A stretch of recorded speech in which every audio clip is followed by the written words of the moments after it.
नमस्कार दोस्तों, स्वागत है आप सबका आपके अपने YouTube channel education by Vivek sir में। इस वीडियो में हम यूपी ट्रिपल एससी का जो पेट का एग्ज़ाम हुआ है 24 अगस्त 2021 को, उसको डिस्कस करेंगे। ये शिफ्ट 2 का सीरीज 1 का पेपर है। आप लोग का अगर कोई और सीरीज हो तो आगे पीछे क्वेश्चन हो सकता है, उस हिसाब से मिलान कर लीजिएगा। पहला क्वेश्चन है, निम्नलिखित किस क्रम में भारत आए? तो सबसे बता दें, फाहियान 399 ईस्वी में आया था, वेनसांग 629 ईस्वी में आया था, और जो टॉमस रो हैं ये 1615 में आए थे। तो करेक्ट ऑप्शन होगा option number C, 2, 3 and 1। Sirajuddaula किस युद्ध में अंग्रेजों से पराजित हुआ? तो इसका करेक्ट ऑप्शन है option number B, Plassey. Next question है, इनमें से कौन हड़प नीति का कट्टर समर्थक था? तो ये लॉर्ड डलहौजी थे, डॉक्ट्रिन ऑफ लैप्स यही लेकर आए थे। भारतीय इतिहास में धन्वंतरी कौन थे? धन्वंतरी का देखिए नाम आते ही चिकित्सक थे, माइंड में आ जाता है, तो ये correct option option number B हो जाएगा, चंद्रगुप्त विक्रमादित्य की सभा को सुशोभित करने वाले चिकित्सक। नेक्स्ट क्वेश्चन है, मौर्यकालीन भारत के विवरण वाली इंडिका के लेखक कौन थे? इंडिका के लेखक मेगास्थनीज थे, ऑप्शन नंबर ए सही है, मेगास्थनीज। नेक्स्ट क्वेश्चन है, साइमन कमीशन किस वर्ष भारत में प्रथम बार आया है? तो इसका correct option option number D, 1928, 1928 में। नेक्स्ट क्वेश्चन है, भारतीय राष्ट्रीय कांग्रेस द्वारा किस अधिवेशन में ऐतिहासिक पूर्ण स्वराज का प्रस्ताव पारित किया गया? तो इसका करेक्ट ऑप्शन है option number B, Lahore. Option number B है, लाहौर है। और ये लाहौर अधिवेशन 1929 में 1929 को बुलाया गया था। नेक्स्ट क्वेश्चन है, निम्न का मिलान कीजिए। तो इंडियन नेशनल आर्मी की स्थापना सुभाष चंद्र बोस ने की थी। गदर पार्टी की स्थापना लाला हरदयाल आप लोग जानते हैं। मित्र मेला बी.डी. सावरकर थे। होम रूल लीग आप लोग जानते हो, एनी बेसेंट है। तो इस हिसाब से इसका करेक्ट ऑप्शन हो गया option number B, 2, 1, 3 and 4। Next question है, निम्न में से किसने महात्मा गांधी के खिलाफत आंदोलन में जुड़ने का विरोध किया? तो ये मोहम्मद अली जिन्ना थे, ऑप्शन नंबर सी सही है। नेक्स्ट क्वेश्चन है, इनमें से कौन सा क्रांतिकारी संगठन काकोरी षड्यंत्र केस में शामिल था? तो इसका करेक्ट ऑप्शन है option number D, Hindustan Republican association. Next question है, नागार्जुन सागर बांध किस नदी पर बना है? तो इसका करेक्ट ऑप्शन है ऑप्शन नंबर बी, कृष्णा नदी। देखिए कृष्णा नदी महाराष्ट्र के महाबलेश्वर नामक स्थान से इसका उद्गम है, और उसके बाद कर्नाटक में बहती है, फिर उसके बाद तेलंगाना में चली जाती है, फिर आंध्र प्रदेश में। 4 राज्यों में ये कृष्णा नदी बहती है। नेक्स्ट क्वेश्चन है, माउंट एवरेस्ट पर प्रथम बार चढ़ाई की गई? तो ये correct option option number B, 1953, 1953 में सर एडमंड हिलरी और शेरपा तेन सिंह ने किया था। नेक्स्ट क्वेश्चन है 13 नंबर, भरतपुर में स्थित पक्षी अभयारण्य राष्ट्रीय उद्यान का नाम क्या है? तो इसका correct option option number C, Keoladeo Ghana राष्ट्रीय उद्यान। नेक्स्ट क्वेश्चन है, भिलाई इस्पात संयंत्र के लौह अयस्क का स्रोत है? तो ये करेक्ट ऑप्शन ऑप्शन नंबर ए है। हमारे बहुत से स्टूडेंट ने कोरबा लगाया है, सब गलत करके आए हैं। मैक्सिमम लोगों ने जो लगाया है वो बहुत से लोगों ने, हमने बहुत से लोगों से बात भी की है, हमारे स्टूडेंट भी उसमें शामिल हैं, लेकिन ये इसका करेक्ट ऑप्शन है दल्ली राजहरा है। नेक्स्ट क्वेश्चन है, कन्फ्यूजन के कारण ऐसा लोग कर देते हैं, जानकारी होते हुए भी हो जाता है गलत ऐसा क्वेश्चन कभी कभी। नेक्स्ट क्वेश्चन है, देखिए दिए गए दर्रों और उनके स्थानों का कौन सा जोड़ सही नहीं है? तो जो जिला और बुर्जिल तो जम्मू कश्मीर में ही ठीक है, और सिपकी ला है, बारा लापचा ला है, ये आपका हिमाचल प्रदेश में, तो गलत हो गया ये दूसरा। तीसरा है देखिए लिपू लेक है नीति पास, ये आपका उत्तराखंड में, तो तीसरा वाला भी गलत हो गया। और चौथा नाथुला और दर्रा तो आपका सिक्किम पड़ता है, तो इसका करेक्ट ऑप्शन हो गया 2 और 3 रॉन्ग है, ऑप्शन नंबर बी सही है। नेक्स्ट क्वेश्चन है, किसके बढ़ने के फलस्वरूप निजी निवेश में वृद्धि की अधिक संभावना होगी? तो इसका करेक्ट ऑप्शन है ऑप्शन नंबर सी, नई पूंजी पर अनुमानित प्राप्ति। देखिए आप कहीं भी इन्वेस्टमेंट करने जाते हैं, पैसा लगाने जाते हैं, तो आप देखेंगे वहाँ से कितना रिटर्न प्राप्त होगा, तभी आप वहाँ इन्वेस्ट करते हैं।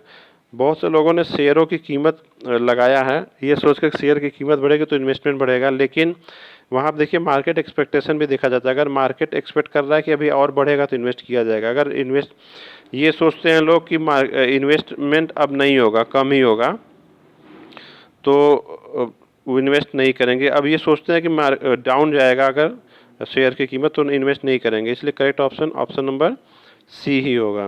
नेक्स्ट क्वेश्चन है, भारत की राष्ट्रीय आय का आकलन करने वाली संस्था है, तो इसका करेक्ट ऑप्शन है ऑप्शन नंबर डी, केंद्रीय सांख्यिकी संगठन। सेवा क्षेत्र का दूसरा नाम क्या है, तो इस तृतीय क्षेत्र है, ऑप्शन नंबर ए सही है। भारत में श्वेत क्रांति के जनक कौन थे, तो इसका करेक्ट ऑप्शन है option number B, doctor Varghese Kurien. Next question है 20 नंबर, भारत में आर्थिक सुधार 1991 के दौरान प्रधानमंत्री कौन थे, तो देखिए फाइनेंस मिनिस्टर तो मनमोहन सिंह थे, बहुत फेमस है, लेकिन प्रधानमंत्री पूछ रहा है तो correct option option number A होगा, PV Narasimha Rao. Next question है, भारत के संविधान में इनमें से क्या राज्य सूची में सम्मिलित नहीं है, पुलिस, कानून व्यवस्था और जेल तो राज्य सूची में सम्मिलित है, इसका करेक्ट ऑप्शन है ऑप्शन नंबर डी, दंड प्रक्रिया संहिता ऑप्शन राज्य सूची में शामिल नहीं है। नेक्स्ट क्वेश्चन है, निम्नलिखित में से क्या भारतीय संविधान की मुख्य विशेषता नहीं है, इसका करेक्ट ऑप्शन है ऑप्शन नंबर बी, प्रतिबद्ध न्यायतंत्र। देखिए बहुत से लोगों ने अर्ध संघीय संरचना लगाई है, लेकिन ये गलत ऑप्शन हो गया।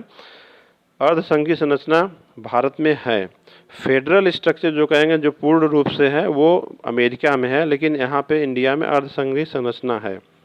बाकी सी और डी तो आप लोग कंफर्म है ही। और जो बी प्रतिबद्ध न्यायतंत्र, ये क्या होता है बता दें। प्रतिबद्ध न्यायतंत्र यानी कमिटेड जुडिशरी उसको कहते हैं, जो गवर्नमेंट होती है, जो पॉलिसी वगैरह बनाती है, जो भी काम करती रहती है, तो उसको ठीक करने के लिए, उसको सपोर्ट में दिखाने के लिए जो कॉन्स्टिट्यूशन में प्रोविज़न वगैरह है, संविधान में जो प्रावधान किया गया है, उसका जो इंटरप्रिटेशन किया जाएगा, व्याख्या की जाएगी, इस तरह से व्याख्या की जाती है कि गवर्नमेंट को उसके सपोर्ट मिल सके, यानी कि गवर्नमेंट के पक्ष में वो अपना डिसीजन देते रहते हैं। इसको कहते हैं प्रतिबद्ध न्यायतंत्र, जबकि इंडिया में नहीं है ऐसा। नेक्स्ट क्वेश्चन है, निम्न में से क्या भारतीय नागरिकों को आर्थिक न्याय प्रदान करता है, तो इसका करेक्ट ऑप्शन है ऑप्शन नंबर सी, राज्य के नीति निर्देशक सिद्धांत। नेक्स्ट क्वेश्चन है, भारतीय संविधान का कौन सा अनुच्छेद राज्य सरकारों को ग्राम पंचायतों के आयोजन के लिए निर्देशित करता है, तो इसका करेक्ट ऑप्शन है option number B, option number B है अनुच्छेद 40। नेक्स्ट क्वेश्चन है, देखिए त्रिस्तरीय पंचायती राज व्यवस्था का विचार किसने रखा है था, तो इसका Balwant Rai Mehta committee, option number A सही है। फिर नेक्स्ट क्वेश्चन 26 नंबर, बिजली का प्रवाह सर्किट में कब होता है, तो इसका करेक्ट ऑप्शन है ऑप्शन नंबर बी, स्विच बंद होने पर। देखिए एक जनरल सेंस में आप जब स्विच ऑन करते हैं तो कहा जाता है स्विच ऑन कर दो, तो इस तरह से फैन ऑन हो जाता है या बल्ब ऑन हो जाती है, लेकिन ये जनरल सेंस नहीं कह रहा है। यहाँ कह रहा है बिजली का प्रवाह सर्किट में कब होता है, तो जब क्लोज लूप में होता है या फिर क्लोज सर्किट कहिए, तो जब वो क्लोज होता है तब होता है। वो साइंस के लैंग्वेज में पूछा हुआ है, इस क्वेश्चन को घुमा के काफ़ी ज़्यादा। नेक्स्ट क्वेश्चन है, प्रतिरोध की एसआई इकाई क्या है, इसका correct option option number B, ohm. Next question है, नींबू का खट्टा स्वाद किसकी उपस्थिति का कारण होता है, वेरी इजी क्वेश्चन, सब जानते होंगे, ऑप्शन नंबर ए सही है, साइट्रिक एसिड। गुड क्वेश्चन अगला, कर्कट जनक रसायन से क्या होता है, जैसे कर्कट जनक रसायन मैक्सिमम लोगों ने ऑप्शन नंबर डी सही किया है, दमा, लेकिन इसका करेक्ट ऑप्शन है ऑप्शन नंबर सी, कैंसर। देखिए ये सब गलतियां क्या होती है, बहुत से बुक में गलत दिया होता है, उसी को पढ़ के जाते हैं, इसलिए अपडेटेड नहीं रहता, इसलिए ये सब गलतियां होती हैं। जैसे कुछ केमिकल होते हैं, जैसे होता है बेरिलियम होता है, एस्बेस्टास है, आर्सेनिक है और बेंजीन है, इस सब केमिकल होते हैं, इसके कारण से ये रोग होता है, कैंसर रोग, उसी को कर्कट जनक रसायन बोलते हैं। नेक्स्ट क्वेश्चन है, त्वचा की ऊपरी सतह क्या कहलाती है, तो इसका करेक्ट ऑप्शन है ऑप्शन नंबर बी, अधिचर्म। Epidermic, epidermic. नेक्स्ट क्वेश्चन है 31 नंबर। देखिए ये इसको जो कर्डी में है, कर्डी में होने का थोड़ा सा कन्फ्यूजन होने लगता है, जल्दी जल्दी कैसे करें कैसे करें। तो इसको देखिए सबसे पहले 1 + 27 डिवाइडेड 169 को इसको हल कर लीजिए एलसीएम लेके। तो ऊपर 196 आ जाएगा, नीचे 169 आएगा। 196 14 का स्क्वायर होता है और 169 13 का स्क्वायर, यानी 14 और 13 बाहर निकल गए, 14/13। अब राइट साइड से एक को ट्रांसफर कीजिए तो माइनस हो जाएगा, 14/13 -1। इस तरह से आ जाएगा 1/13। और इस तरह से फिर क्रॉस मल्टीप्लाई करेंगे 13/13 आ जाएगा, तो कट के ऑप्शन नंबर आपका आंसर 1 आ जाएगा, ऑप्शन नंबर ए। नेक्स्ट क्वेश्चन देखिए 13 1/2 में कुल कितने 1/8 हैं, तो ये डिवाइड करना है। तो 13 1/2 में 1/8 से डिवाइड कर दीजिए। तो 37 1/2 को पहले अंश हर में चेंज कर लीजिए, तो 75/2 हो जाएगा। इसमें मल्टीप्लाई कर दिए 8/1 से, डिवाइड करना मतलब उलट के मल्टीप्लाई कर देंगे। तो इसका करेक्ट ऑप्शन हो जाएगा ऑप्शन नंबर ए 300। नेक्स्ट क्वेश्चन देखिए, ये दशमलव दिया है थोड़ा सा कंफ्यूज करने के लिए, लेकिन दशमलव आराम से हट जाएगा क्योंकि लास्ट के एक डिजिट में है। तो 361 हो जाएगा और फिर 1024 हो जाएगा नीचे। 361 19 का होता है, 1024 32 का स्क्वायर होता है, तो बाहर आ जाएगा। करेक्ट ऑप्शन हो जाएगा ऑप्शन नंबर सी 19/32। देखिए एक शहर की जनसंख्या 4% की वार्षिक वृद्धि होती है, परंतु स्थानांतरण 0.5% 1-2% वार्षिक घट भी जाती है। कुल मिला के 3.5% वृद्धि होती है। 3 वर्षों में वृद्धि का प्रतिशत क्या हो जाएगा। देखिए अगर सिंपल इंटरेस्ट का कॉन्सेप्ट देखा जाए तो 3.5 1 साल का, तो 3 साल का 3.5 10.5% हो जाएगा। लेकिन कंपाउंड इंटरेस्ट से देखा जाएगा, क्योंकि जो 3.5% जनसंख्या बढ़ेगी उसके कारण भी तो जनसंख्या बढ़ेगी, यानी 10.5% से ज़्यादा ही होगा। तो कैलकुलेशन करने की जरूरत ही नहीं है, correct option option number D कर दीजिएगा 1.8। लेकिन फिर भी आप कैलकुलेशन करना चाहते हैं तो इसको कंपाउंड इंटरेस्ट वाले फार्मूले में रखिए, 1 + r/100 ब्रैकेट में पावर n, ये करिएगा और r की जगह 3.5 रखिए। देखिए आ जाएगा, एक्चुअल आ जाएगा 10.87 आएगा। 10.89 रहता तो वो भी आंसर सही हो जाता है यहाँ पे। नेक्स्ट क्वेश्चन है 13 परिणामों का औसत 68 है, इसमें 7 का औसत 63 और आखिरी 7 का औसत 70 है, तो 7वें का परिणाम क्या है। देखिए 13 परिणाम का है और पहले 7 का फिर आखिरी 7 का कर रहा है, तो यहाँ 14 का हो जा रहा है। तो इसको कैसे कैलकुलेट करेंगे। 13 परिणाम का औसत 68 है, 68 से मल्टीप्लाई करेंगे, टोटल आ जाएगा वैल्यू कितनी है, 7 में 63 से मल्टीप्लाई कर देंगे, इसका टोटल वैल्यू आ जाएगी। और फिर आखिरी 7 का 7 मल्टीप्लाई कर देंगे 70 में, तो इसका हो जाएगा। तो 63 और 70 वाला जो टोटल वैल्यू आया उसमें से 68 वाला माइनस कर देंगे, तो आ जाएगा आपका आंसर। इसका आंसर है ऑप्शन नंबर ए 47। नेक्स्ट क्वेश्चन है निम्न में से तीसर का विलोम होता है, तो तीसर का विलोम कुंठित होता है, ऑप्शन नंबर डी सही है। फिर गज वदन का पर्यायवाची है, तो गज वदन का पर्यायवाची गजपति है, ऑप्शन नंबर सी सही है। कांटों से भरा हुआ, तो इसके लिए देखिए यहाँ भी कन्फ्यूजन हुआ था, बहुत लोग ए लगाए हैं, बहुत से लोग डी लगाए हैं, लेकिन करेक्ट ऑप्शन है ऑप्शन नंबर डी कंटकाकीड़। दूध का दूध और पानी का पानी, यानी उचित निर्णय होता है, ऑप्शन नंबर डी सही है। शुद्ध वर्तनी का चयन कीजिए, तो इसका करेक्ट ऑप्शन है ऑप्शन नंबर सी बहिष्कार। ये सब तो आप लोग कर ही लिए होंगे। नेक्स्ट क्वेश्चन है, देखिए क्वेश्चन क्या है, 41 क्वेश्चन नंबर है, छोटा सा पैराग्राफ दिया है, तो इस पैराग्राफ को पढ़ के आपको आंसर देना है। पहला question, the author set peering into the darkness because, ये इसलिए बैठा था क्योंकि वो भयभीत हो गया था, तो इसका करेक्ट ऑप्शन है option number D. The author jumped out of bed because, bed के बाहर क्यों आ गया, तो इसका करेक्ट ऑप्शन है option number C. A cold breeze blew past his face, उसके पास बहुत ठंडी हवा चली थी उसके फेस के पास। नेक्स्ट क्वेश्चन है which one of the following did the author do first, तो इसको तो पहले लाइन में ही लिखा हुआ है, ऑप्शन नंबर बी सही है, climbing into the bed. Next question है give synonyms of the following word, pride है, प्राइड का सिनोनिम्स डिग्निटी होता है, ऑप्शन नंबर सी सही है।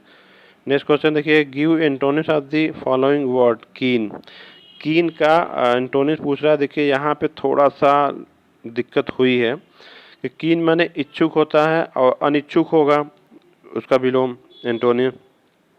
तो अलर्ट, ईगर और हम्बल तो होने के चांसेस नहीं हैं।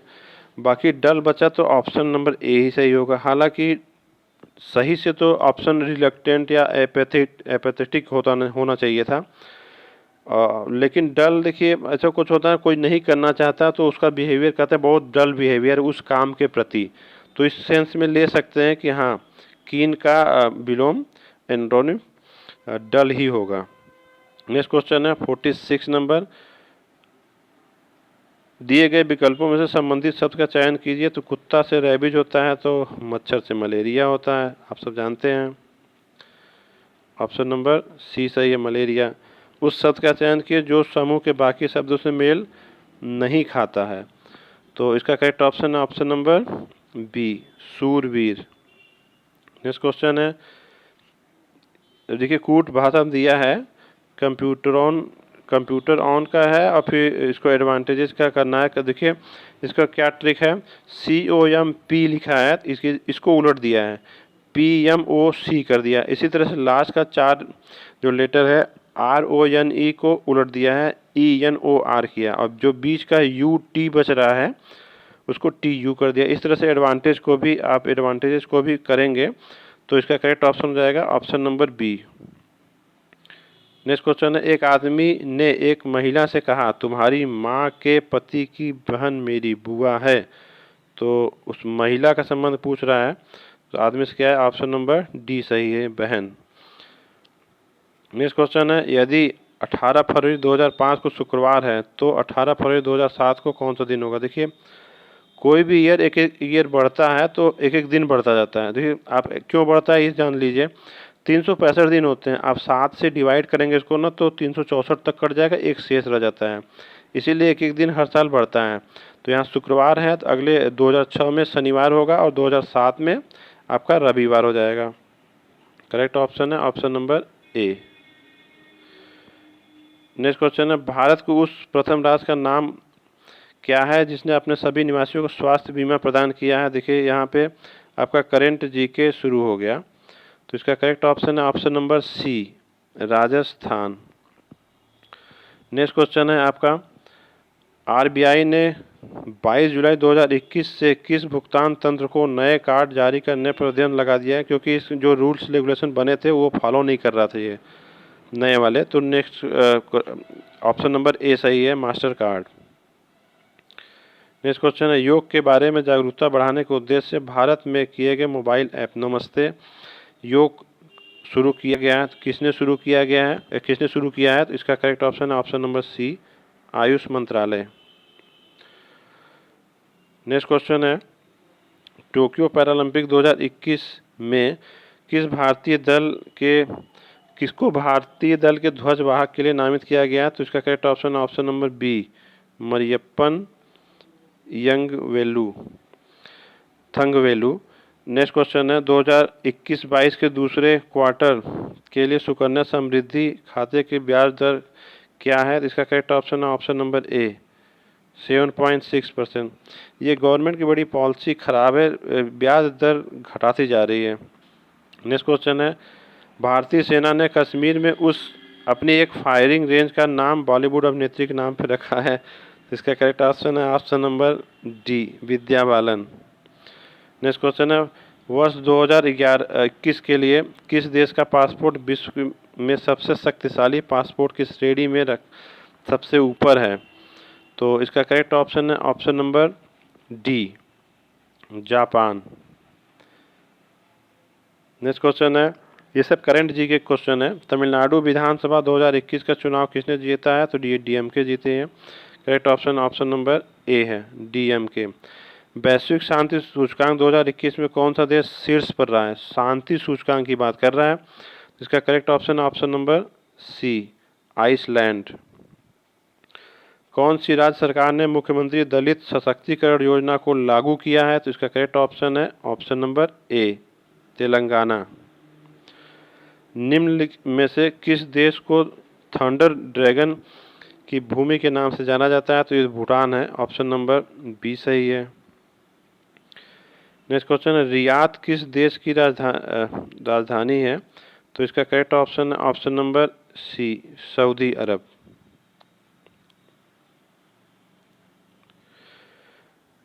नेक्स्ट क्वेश्चन है, क्षेत्रफल की दृष्टि से भारत का निम्न में से कौन सा सबसे छोटा राज्य है?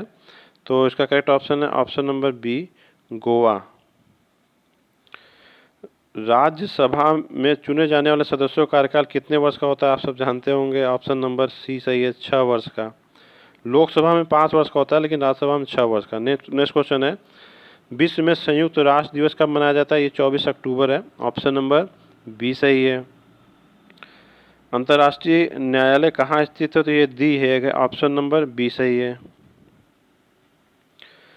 विश्व प्रसिद्ध खजुराहो मूर्तिकलाएं स्थित हैं, ये महाराष्ट्र में मध्य प्रदेश में स्थित है। ऑप्शन नंबर बी सही है। नेक्स्ट क्वेश्चन है, प्रसिद्ध नबका लेबारा उत्सव इनमें से किस राज्य से संबंधित है? देखिए, इस तरह के क्वेश्चन मोस्टली गलत हो जाते हैं क्योंकि याद नहीं रहता है। ऑप्शन नंबर डी सही है, उड़ीसा। निम्न में से कौन सी एक हरितगृह गैस नहीं है? तो ये नाइट्रोजन है। ऑप्शन नंबर बी सही है। अर्जुन पुरस्कार किस लिए दिए जाते हैं? तो इसका ऑप्शन नंबर सी सही है, खेल के क्षेत्र में उत्कृष्ट प्रदर्शन के लिए। अब यहाँ देखिए पैराग्राफ दे दिया, इसको पढ़ के जवाब देना है। हालांकि छोटा है तो इसको सही होना चाहिए। 71 क्वेश्चन नंबर है। उपयुक्त गद्यांश में स्प्रिय ऋण शब्द का अर्थ है, तो प्राप्त करने योग्य। ऑप्शन नंबर ए सही है। उपयुक्त गद्यांश में लेखक ने मुख्य रूप से बताया है, तो इसका करेक्ट ऑप्शन है option number D, Mahatma Gandhi के नेतृत्व में राष्ट्रीय आंदोलन कैसा था। नेक्स्ट क्वेश्चन है, उपयुक्त गद्यांश में लेखक का उद्देश्य क्या था? तो इसका करेक्ट ऑप्शन है ऑप्शन नंबर बी, भारतीय स्वतंत्रता संग्राम की विशेषता बताना। नेक्स्ट क्वेश्चन, धर्मनिरपेक्षता से क्या अभिप्राय है? सभी धर्मों का आदर करना। ऑप्शन नंबर ए। बहुत से लोगों ने धर्मों में हस्तक्षेप न करना के लगाए हैं, वो गलत हो गया आपका। नेक्स्ट क्वेश्चन है, कैसे माना जाए कि हमारा स्वतंत्रता संग्राम जनतांत्रिक था? इसका करेक्ट ऑप्शन है ऑप्शन नंबर डी, इसमें सभी जातियों, वर्गों तथा धर्मों के लोगों ने भाग लिया। देखिए अगला फिर पैराग्राफ है, बहुत लंबा चौड़ा पैराग्राफ है। जब भी ऐसा पैराग्राफ आए तो आप लोग इससे थोड़ा सा बचने का प्रयास किया करिए, क्योंकि ये टाइम कंज्यूमिंग होता है और दूसरे क्वेश्चन को छूट जाता है इसके कारण। तो रफली आप प्रयास कीजिए इसको करने का, 1-2 कर लीजिए, ठीक है। नेगेटिव मार्किंग रहती है तो न कीजिए, ज़्यादा अच्छा है। नेक्स्ट क्वेश्चन है, मानव को सृष्टि का लघु रूप माना गया है क्योंकि? इसका करेक्ट ऑप्शन है ऑप्शन नंबर ए, मानव मन में जो घटित होता है वही सृष्टि में भी घटित होता है। वैज्ञानिक दृष्टि का अपेक्षाकृत अभाव होता है, तो इसका करेक्ट ऑप्शन है ऑप्शन नंबर बी, साहित्य शास्त्री में। हालांकि ये थोड़ा सा कंट्रोवर्शियल क्वेश्चन है, साहित्यकार भी लगाया जा सकता है। I accept this. Next question है, मानव शरीर को यंत्रवत कहा गया है क्योंकि? मानव शरीर को यंत्रवत कहा गया है क्योंकि ऑप्शन नंबर सी सही है, अवयव रूपी पुर्जों के विकृत होने से शरीर यंत्रवत निष्क्रिय हो जाता है। 79 नंबर है, शल्य चिकित्सकों द्वारा स्वीकार की गई दायित्वपूर्ण चुनौती थी, तो इसका correct option option number C, अंग प्रत्यारोपण द्वारा शरीर को सामान्य बनाना। अनुच्छेद में प्रयुक्त निरामय का पर्याय है, तो स्वस्थ है। Option number B. अब देखिए एक ग्राफ दे दिया, सीमेंट का उत्पादन मिलियन टन में दे रहा है। तो पहला क्वेश्चन है, उत्पादन अधिकतम स्तर तक किस वर्ष घटा, यानी सबसे ज़्यादा डिक्लाइन कहाँ हुआ है? तो आप देख सक रहे हैं 98 से 60 तक हुआ है, तो 2015-16 इसका करेक्ट ऑप्शन हुआ। ऑप्शन नंबर बी सही है। नेक्स्ट क्वेश्चन है, उत्पादन के पिछले वर्ष की तुलना में किस वर्ष में अधिकतम वृद्धि हुई है? तो आप लोग इसको देख सकते हैं, अधिकतम वृद्धि आपका 55 से 90 हुआ है, यानी कि 2013-14 आंसर हुआ। ऑप्शन नंबर ए सही है। नेक्स्ट क्वेश्चन, प्रथम 3 वर्ष के दौरान औसत उत्पादन, ये तो आपको औसत कैलकुलेट करना ही पड़ेगा। ऑप्शन नंबर सी सही है, 48 मीट्रिक टन। नेक्स्ट क्वेश्चन है, सीमेंट का अधिकतम उत्पादन किस वर्ष दर्ज हुआ है? तो ये तो आप लोग देख कर ही बता सकते हैं इजीली। ऑप्शन नंबर बी सही है, 2014-15। नेक्स्ट क्वेश्चन है, वर्ष 2011-12 के दौरान उत्पादन वृद्धि प्रतिशत कितने पिछले वर्ष की तुलना में था? तो इसको तो कैलकुलेशन करना पड़ेगा, इसका कैलकुलेशन से आप बच नहीं सकते हैं। ऑप्शन नंबर आपका ए सही है, 31.8%। देखिए फिर एक पैराग्राफ दिया हुआ है, इसमें थोड़ा ट्रिकी क्वेश्चन है, वो हम बताएंगे कौन सा है। वर्ष 2014-15 से 2015-16 के दौरान यक्स के आयात में वृद्धि प्रतिशत क्या है? तो इसको आप लोग कर सकते हैं। करेक्ट ऑप्शन है option number B, 33.3%। Next question है, सभी वर्षों के लिए वर्ष दर वर्ष यक्स की आयात वृद्धि औसत क्या है? देखिए वर्ष, देखिए सबका कैलकुलेट करके आप 6 से डिवाइड करेंगे, ये ट्रिकी क्वेश्चन है, वो आपका नहीं हो पाएगा। यहाँ वृद्धि दर पूछ रहा है, तो वृद्धि दर क्या होगा? पहला तो बेस होगा, उसके बाद वृद्धि होगी, तो आपको 5 से डिवाइड करना है, 5 से। तो करेक्ट ऑप्शन हो जाएगा ऑप्शन नंबर ए, 260। नेक्स्ट क्वेश्चन है, विगत कितने वर्षों तक यक्स का आयात यक्स के औसत आयात से अधिक था? तो औसत निकालना पड़ेगा, तो औसत करेक्ट ऑप्शन हो जाएगा आपका ऑप्शन नंबर सी।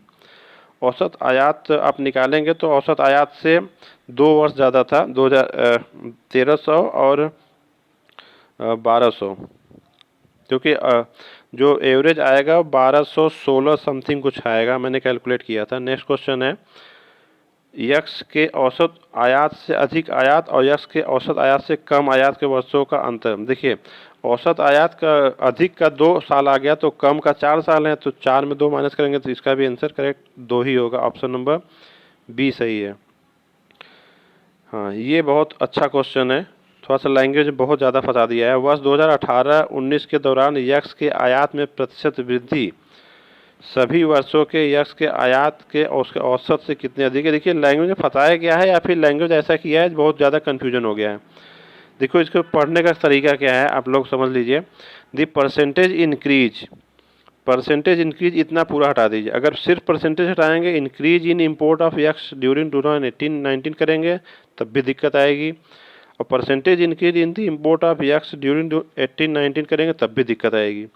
तो दी परसेंटेज इंक्रीज हटा दीजिए पूरा, फिर पढ़िए import of x during the year 2018-19, यानी 2018-19 में जितना भी इम्पोर्ट हुआ, over it's average import of x, यानी एवरेज जो निकालेंगे उसका तुलना करना है कितना इंक्रीज हुआ है 2018-19 में। तो मैंने जो कैलकुलेट किया है जो 2000 है, और एवरेज आया है वही 1216, 1216 के नियर अबाउट है, तो उससे इंक्रीज आप निकाल लेंगे 784 आएगा। 784 डिवाइडेड बाई 1216, इससे आप मल्टीप्लाई करेंगे 100 से, तो इसका करेक्ट आंसर आ जाएगा आपका। करेक्ट ऑप्शन है option number D, 64.38%। Very very good question. Next question है, देखिए ये आपका दिया है सोमवार मंगलवार ABCD के बिक्री कर रहे हैं, नंबर ऑफ आर्टिकल सेल किया गया है। ये बहुत ज़्यादा देखते हैं कैसा क्वेश्चन था। मंगलवार को A द्वारा बेची गई वस्तु तथा शनिवार को C द्वारा बेची गई अनुपात, ये तो इजी है, कोई दिक्कत नहीं है। करेक्ट ऑप्शन नंबर बी है, 7:9। नेक्स्ट क्वेश्चन है, सोमवार को D द्वारा बेची गई वस्तु शनिवार को C द्वारा बेची गई वस्तु का कितना प्रतिशत है? ये भी आप निकाल सकते हैं इजीली, 44.4%। ऑप्शन नंबर सी सही है। 93 BCD द्वारा क्रमशः सोमवार मंगलवार तथा शनिवार को बेची गई वस्तु का औसत क्या था? तो ये आप लोग औसत निकाल सकते हैं इजीली। 93 नंबर 44.33 है, ऑप्शन नंबर ए। सप्ताह के सभी 4 दिनों में डी वस्तु की बिक्री की तुलना में बी वस्तु की बिक्री में कितने प्रतिशत की वृद्धि आई? तो ये तो कैलकुलेट करना पड़ेगा आपको। ऑप्शन नंबर डी सही है, 28.3%। नेक्स्ट क्वेश्चन है, सोमवार को बेची गई वस्तुओं की औसत और सोमवार को बेची गई वस्तु शुक्रवार को बेची गई वस्तुओं का औसत के मध्य अंतर कितना है? तो आपको एवरेज तो कैलकुलेट करना ही पड़ेगा, आप कैलकुलेशन से नहीं बच सकते। ऑप्शन नंबर सी सही है, 5.25। फिर देखिए एक पैराग्राफ दिया है, ये थोड़ा सा लेंदी पैराग्राफ है। 2010 से 17 के मध्य फसलों का उत्पादन दिया है टन में। तो गेहूं उत्पादन में किस वर्ष के दौरान गिरावट दिखाई दी? तो ये आप लोग देखेंगे ऑटोमेटिक पता चल जाएगा। तो इसका करेक्ट ऑप्शन है ऑप्शन नंबर ए, 2013-14 है। नेक्स्ट क्वेश्चन है 97 नंबर, इनमें से किस फसल में 2013-17 के मध्य उत्पादन में लगातार वृद्धि हुई है? तो ये आपको देखने से पता चलेगा, आप केयरफुली देखेंगे तो। ऑप्शन नंबर डी है बाजरा। 98 नंबर है क्वेश्चन नंबर, 2010-11 से 2016-17 के अवधि के मध्य आलू का औसत उत्पादन, आलू का एवरेज पूछ रहा है तो कैलकुलेशन तो आप कर सकते नहीं, कैलकुलेशन तो करना ही पड़ेगा। ऑप्शन नंबर बी सही है, 293.86 टन। नेक्स्ट क्वेश्चन है 2016-17 के मध्य इनमें से किस फसल के उत्पादन में पिछले वर्ष की तुलना में गिरावट आई है? ये तो केयरफुली ऑब्जर्व करने पे आंसर मिल जाएगा। ऑप्शन नंबर सी सही है, चावल। नेक्स्ट क्वेश्चन है आलू का उत्पादन 2015-16 में 2010-11 का अंदर कितना गुना था? इसका करेक्ट ऑप्शन है ऑप्शन नंबर डी, 1.90। आशा करता हूँ आप सबको सब कुछ क्लियर ही होगा। अगर कोई क्लियर नहीं होता कोई क्वेश्चन तो आप नीचे कमेंट बॉक्स में पूछ सकते हैं, हम प्रयास करेंगे उसका जवाब देने का।